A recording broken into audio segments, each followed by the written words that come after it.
suis tombé sur une petite vidéo sur YouTube, là. Alors ça date un peu, 2011.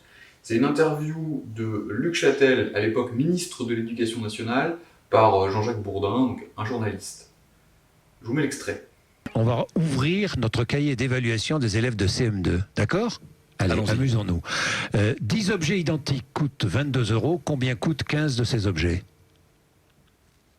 10 objets identiques coûtent 22 €. Combien coûtent 15 de ces objets ? Donc 10 objets au total, 22 €. 10 objets identiques coûtent 22 €. Combien coûtent 15 de ces objets ? C'est la question dans le cahier d'évaluation des élèves de CM2. Bien, ça fait 16,50 ? Non. Eh non, 10 objets identiques 15. coûtent 22 €. Combien coûtent 15 de ces objets ? 16,50 €. Alors que 10 objets, ça coûte 22 €, 15 objets coûteraient 16,50 €. Donc 15 objets coûteraient moins cher que 10 objets.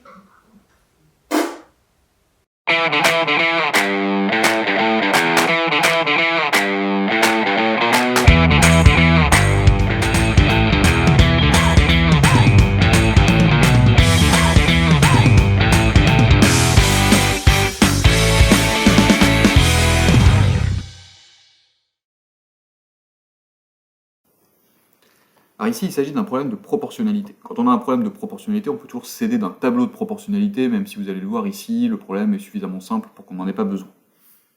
Alors je l'ai quand même fait pour que vous puissiez voir différentes méthodes. Alors, on sait que 10 objets coûtent 22 €. On cherche le prix de 15 objets. Eh bien, le plus simple ici, c'est de déduire du prix de 10 objets le prix de 5 objets. 5 objets, c'est 2 fois moins que 10 objets. Si j'ai 2 fois moins d'objets, étant donné que tous les objets sont identiques, ça va me coûter 2 fois moins cher. Donc 5 objets coûtent 11 €.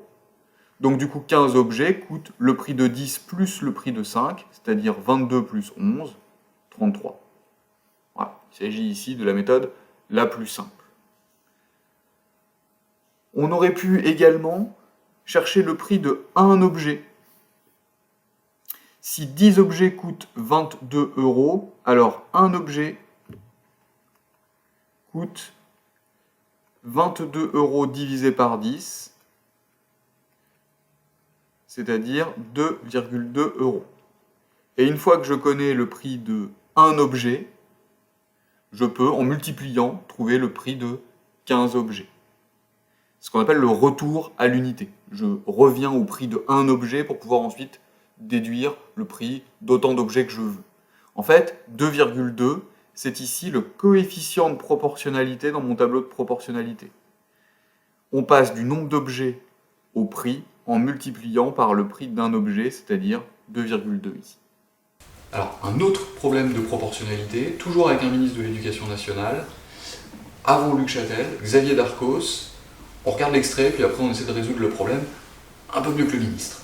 Alors, on va faire maintenant un petit exercice, c'est la règle de 3. Le niveau baisse, Xavier Darcos. La règle de 3, vous savez pas la faire? C'est affreux. Mais si, Il est regarde. agrégé de lettres, il est pas Alors, mathématicien. Sachant que 4 stylos, je vous aide en plus, je commence à écrire avant vous. Ne regardez pas Non, sur je ma regarde pas, feuille. je regarde pas. Si, vous regardez sur ma feuille. Sachant que 4 stylos valent 2,42 €, combien valent 14 stylos? Ah, je ne sais pas le faire du tout. La règle de 3. Hein? Alors, comment faites-vous? 4 kilos. Montrez-moi. Et là, si Ah, je il y a dis les enfants, il y a tous les jeunes, exemple.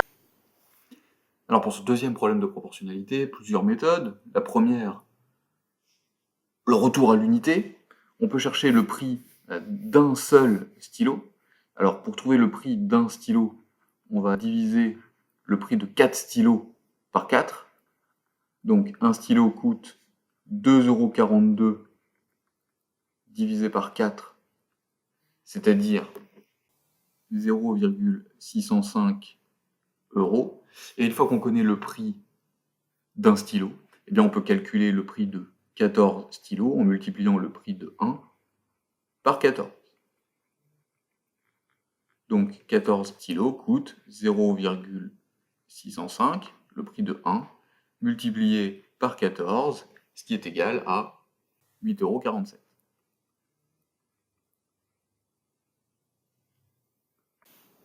€. Enfin, une autre façon de voir le problème, c'est de le représenter à l'aide d'un tableau de proportionnalité. J'ai écrit méthode 2, utiliser le coefficient de proportionnalité, mais vous allez voir qu'en fait cette méthode 2 est identique à la première. En fait, on cherche par quel nombre il faut multiplier 4 pour trouver 2,42. Et c'est ce nombre qu'on va appeler le coefficient de proportionnalité. Pour le trouver, il suffit de faire 2,42 divisé par 4. Remarquez que c'est ce qu'on a fait dans la méthode précédente pour trouver le prix d'un stylo. Donc en fait, le coefficient de proportionnalité qui permet de passer du nombre de stylos au prix, c'est le prix d'un stylo. Donc on passe du nombre de stylos au prix en multipliant par 0,605. Si je multiplie 14 par 0,605, eh bien je vais trouver 8,47. Donc, plus qu'une deuxième méthode, c'est une autre façon de présenter les choses. Mais on a fait exactement les mêmes calculs. Une autre méthode, ce serait d'utiliser les propriétés de la proportionnalité en raisonnant en combien de fois plus, combien de fois moins. Voyons ce que ça donne. Nous savons ici que 4 stylos coûtent 2,42 €. On peut donc facilement trouver le prix de 12 stylos. Parce que 12, c'est 3 fois plus que 4. Si j'ai 3 fois plus de stylos, ça va me coûter 3 fois plus cher. Donc, en multipliant 2,42 par 3, je vais trouver le prix de 12 stylos. 2,42 fois 3, 7,26. Moi, ce qui m'intéresse, c'est de trouver le prix de 14 stylos. Pour le moment, j'ai le prix de 12. Il faudrait donc que je trouve le prix de 2 stylos. Pour trouver le prix de 2 stylos, eh bien, tout simplement, 2, c'est la moitié de 4. Donc, le prix de 2 stylos, eh bien, ça va être la moitié du prix de 4 stylos. Donc, 2,42 divisé par 2, 1,21. Donc, le prix de 2 stylos, c'est 1,21. Maintenant que je connais le prix de 12 stylos et le prix de 2 stylos, eh bien, je peux tout simplement trouver le prix de 14 stylos en ajoutant le prix de 12 et le prix de 2, et je retrouve 8,47.